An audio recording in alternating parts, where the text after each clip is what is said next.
ஒரு மனிதன் கிரிக்கெட் விளையாடலாம், கபடி விளையாடலாம், ஏன் கில்லி தாண்டு கூட ஆடலாம். ஆனால் ஆணவத்தில் மட்டும் ஆடக்கூடாது. அப்படி ஆடினா ஆண்டவன் அந்தரத்தில் தொங்க விட்டுருவான்னு ஸ்ரீ ஸ்ரீ விஜயானந்த சாமிகள் ஒரு படத்தில் தெளிவாக சொல்லியிருப்பார்.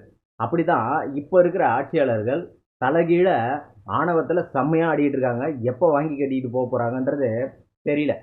ஆஹ் கிட்டத்தட்ட 40 நாட்களை கடந்து தாவேகா ஆட்சி நடந்துட்டு இருக்கு. இது வரைக்கும் எந்த ஒரு இடத்துலையும் வாயை திறக்காத முதல்வர் விஜய் அவர்கள் பார்த்தீங்கன்னா, சட்டசபையில் நாளைக்கு நாட்டில் நடக்கிற சட்டம் ஒழுங்கு சீர்கேடை பற்றியும் மற்ற நிர்வாகங்களை பற்றியும் பதிலளிக்க உள்ளார் அப்படின்னு ஒரு செய்தியை பார்த்தேன். சரி, நானும் ஆர்வமாக காத்துட்டு இருந்தேன். அப்படி என்ன பேச போகிறாரு, நாட்டில் நடக்க போகிற மக்களோட அன்றாடைய பிரச்சனை என்னென்ன அப்படின்றதெல்லாம் பற்றி பேச போகிறாரு அப்படின்னு நானும் ரொம்ப ஆவலாக காத்திருந்தேன். எப்பவும் போல் கையில் ஒரு துண்டு சீட்டு, அதில் யாரோ எழுதி கொடுத்த சினிமா பட பாணியில் இருந்த சில காட்சிகள், அதுக்கு ஒரு ஸ்டைல் வேற, புஷ்பா பட ஸ்டைலில் அது ஒன்று.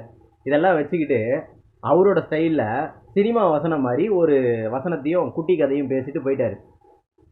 அதை மெயின் ஸ்ட்ரீம் ஊடகங்கள் பார்த்தீங்கன்னா ஒரு இது போட்டிருக்காங்க. நான் 5 நிமிஷம் பேசுனதுக்கே குளத்தூர் கதை கலங்கிடுச்சு, நான் இன்னும் பேசுன்னு சொல்கிறீங்க, என்னத்தை பற்றி பேசுறது அப்படின்னு போட்டிருக்காங்க. சார், நாட்டில் உங்களை நம்பி ஓட்டு போட்ட ஏழை விவசாயிகள் அவங்களுக்கு சொன்ன கடன் தள்ளுபடியை முழுமையாக பண்ணுங்க, எங்களுக்கு கொடுத்த வாக்குறுதியை சரியாக பண்ணுங்க, நாங்கள் ஊருக்கே சோறு போடுறவங்க, ஆனால் நாங்கள் கடன் பிரச்சனையில் மாட்டிகிட்டு இருக்கோம், நாங்கள் இவ்வளோ கஷ்டப்படுறோம், எங்களுக்கு ஏதாவது உதவி பண்ணுங்கன்னு நடு ரோட்டில் நின்று சாட்டையால் தன்னைத்தானே அடிச்சுக்கிட்டு பிச்சை எடுக்காத குறையா போராட்டம் பண்ணிட்டு இருக்காங்க. அதை பற்றி பேசலாமே. நீங்கள் ஆட்சி அமைச்சு கிட்டத்தட்ட 40 நாட்கள் ஆகுது. உங்கள் ஆட்சிக்கு கீழே உங்களை நம்பி ஓட்டு போட்ட பெண்களுக்கு பாதுகாப்பு கேள்விக்குறியாக இருக்குது. அதை பற்றி பேசலாமே. இதோட முக்கியமாக தாவேகாவில் இருக்க முக்கிய நிர்வாகிகள் பார்த்தீங்கன்னா, இன்னைக்கு நாட்டில் நடக்கிற கொலையாகட்டும், கொள்ளையாகட்டும், பெண்கள் கற்பழிப்பாகட்டும், இன்னும் என்னென்ன குற்றங்கள் இருக்கோ அதிலெல்லாம் முக்கியமாக பேர் அடிபடுறது யாருன்னா தாவேகா நிர்வாகி, தாவேகா தொண்டர், தாவேகா அமைச்சர், தாவேகா எம்எல்ஏ, இப்படி தான் வருது. இதை பற்றி பேசலாமே. இன்னும் எவ்வளவோ இருக்குங்க இது மாதிரி நாட்டில், அதை பற்றி பேசலாமே. அதை விட்டுட்டு நான் குளத்தூரில் பேசினேன் கதி கலங்கிடுச்சு, பல்லாவரத்தில் பேசினேன் படுத்துக்குச்சு, இதெல்லாம் சினிமா வசனம். இதை யாருமே உங்ககிட்ட கேட்கல. மக்களுக்கு உருப்படியான, நாட்டுக்கு தேவையான நல்ல திட்டங்களையும் மக்கள் பாதுகாப்பையும் தான் மக்கள் உங்ககிட்ட எதிர்பார்த்தாங்க. அதுக்காக தான் உங்களுக்கு ஓட்டு போட்டாங்க. அதை விட்டுட்டு சினிமா வசனம் பேசுறதுக்கு நீங்கள் சினிமா துறையிலேயே இருந்திருக்கலாம். சரிங்களா?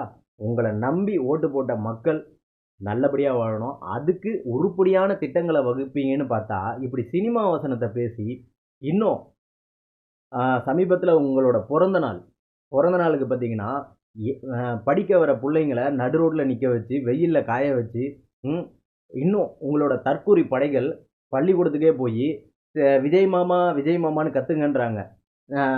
இன்னும் செய்திகளில் பார்க்கும்போது பார்த்தீங்கன்னா படிக்கிற பசங்க கையில் தாவேகா கொடியை வச்சுக்கிட்டு தெரு தெருவாக நட்டுக்கிட்டு சுற்றிக்கிட்டு இருக்காங்க. அதை பற்றி பேசுறதுக்கு உங்களுக்கு மனசு இருக்கா? அதை பற்றி பேசவாது உங்களுக்கு நேரம் இருக்கா? ஆனால் அதெல்லாம் பற்றி பேச மாட்டீங்க. ஏதோ ஒரு விஷயத்தை பற்றி பேசுங்க. மு.க. ஸ்டாலின் தோத்துட்டாரு தான், இப்போ என்ன பண்ணலாம்?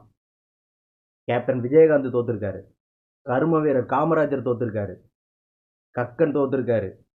அவங்க தோத்துருந்தாலும் மக்கள் மனசில் வாழுறாங்க. எதுக்காக? அவங்க செஞ்ச நல்லதுக்காக. ஜெயிச்சிருந்தாலும் இன்னும் பல பேர் மக்கள் மனசுல இருந்து காணாமையே போயிட்டாங்க. நீங்கள் ஜெயிச்சிருந்தாலும் மக்கள் மனசுல இருந்து இந்த 40 நாட்கள்லேயே பார்த்தீங்கன்னா மக்கள் மனசுலேருந்து ரொம்ப தூரம் போயிட்டீங்க. இந்த நிலை எல்லாமே உங்களோட ஆட்சி அதிகாரம் இருக்கிற வரைக்கும் தான். ஆட்சி அதிகாரம் எப்போ உங்கள் கையை விட்டு போதோ அப்போ தெரியும் மக்கள் மனசில் நீங்கள் எப்படி இருக்கீங்க, உங்கள் ஆட்சி எப்படி இருந்ததுன்றது. அதை மறந்துடாமல் மக்கள் நல திட்டங்களில் செயல்படுத்துறதுல காட்டுங்க உங்கள் வேகத்தை. வெறும் பேப்பரை வச்சுக்கிட்டு ஆவேசமாக பேசுகிறதுல இல்லை ஆட்சி அதிகாரம். உங்களோட நிர்வாக திறமையும் உங்களோட கை சுத்தமான வேலைகளையும் தான் இருக்குது. முக்கியமாக தமிழ்நாட்டில் பல இடங்களில் கரண்ட் இல்லை, அதனால் மக்கள் அவதிப்படுறாங்க. நீங்கள் பார்த்தா கூட தெரியும், இப்போவும் என்னோடய ரூமில் கரண்ட் இல்லை. வேர்க்கிறத பார்த்தாவே உங்களுக்கே தெரியும். காலையில் 11 மணிக்கு போச்சு, இன்னும் கரண்ட் வரல. சரிங்களா? இப்படி தான் நாட்டில் அன்றாட நிகழ்வுகள் நடந்துட்டுருக்கு. இதை பற்றி விவாதம் பண்ணுங்கள். இதுக்காக தான் சட்டசபை, இதுக்காக தான் மக்கள் வரி பணத்தை செலவு பண்ணி சட்டசபைன்னு ஒன்று கூடுது. அதில் நீங்கள் சம்பளமும் வாங்கிட்டு இருக்கீங்க. ஆனால் அதை பற்றி பேச மாட்டீங்க. உங்களோட தற்பெருமையை பற்றி மட்டுமே பேசிட்டு இருக்கீங்க. இதனால் எந்த பிரயோஜனமும் மக்களுக்கு கிடையாது. இதனால் மக்களோட பணம் தான் செலவாகுதே தவிர அவங்களுக்கு எந்த ஒரு பிரயோஜனமும் இல்லை. அதை விட்டுட்டு உருப்படியாக பிரயோஜனமாக இருக்கிற மாதிரி நாட்டுக்கும் மக்களுக்கும் தேவையான நல்ல திட்டங்களை சட்டசபையில் பேசுங்க, சட்டசபையில் நல்லதை வழி நடத்துங்க. அப்போ தான் மக்கள் உங்களை நம்பினதுக்கு ஒரு பிரயோஜனமாக இருக்கும். அதை விட்டுட்டு ஏன் 2 நாளுக்கு முன்னாடி திருவள்ளூர் பக்கத்தில் பார்த்தீங்கன்னா ஒரு தொழிற்சாலையில் அமோனியா வாயு கசிஞ்சு 7 பேர் இறந்துருக்காங்க. 30 பேருக்கு மேலே ஹாஸ்பிட்டலில் சீரியஸான ஒரு நிலைமையில் இருக்காங்க. அதை எல்லா தலைவர்களும் போய் பார்த்துருக்காங்க. முக்கியமாக தேசிய முற்போக்கு திராவிடர் கழகத்தோட பொதுச் செயலாளர் போய் பார்த்துருக்காங்க, எதிர்கட்சி தலைவர் பார்த்துருக்காங்க, இன்னும் நிறைய பேர் பார்த்துருக்காங்க. ஆனால் உங்கள் கட்சி சார்பாக நீங்கள் ஏன் இன்னும் போகலை? இதே மாதிரி கரூர் சம்பவத்தில் முதல்வர் அன்னைக்கு நைட்டே 73 வயது கடந்த ஒரு முதல்வர் அவர் நைட்டு 1 மணிக்கு வந்து அங்கே பார்க்குறாரு. ஆனால் பக்கத்தில் இருக்க திருவள்ளூருக்கு உங்களால் போக முடியல. திருவள்ளூருக்கு விமான நிலையம் இருந்தால் தான் போவீங்களா? உண்மையிலேயே நீங்கள் மக்களை பிடிச்சி மக்களுக்கு சேவை பண்ணணும்னு வந்திருந்தா ஆத்மார்த்தமான சேவை தான் மக்கள் சேவை. அதை விட்டுட்டு காலையில் வீட்டிலேருந்து கிளம்பி வருவேன், சாயந்தரம் 5 மணிக்கெலாம் வீட்டுக்கு போயிடுவேன், கையை காமிப்பேன், காலை காமிப்பேன், நான் சிரித்தா சிஎம் அதை சீட்டு கிடைக்கும், அழுதனா பார்லிமெண்ட்டு பதறும் அப்படின்றத விட்டுவிட்டு மக்களுக்கான உருப்படியான செயல்களில் ஈடுபடுங்க. அதுதான் உங்களுக்கான நல்ல பேரை காலம் முழுக்க தமிழ்நாட்டில் கொடுக்கும்.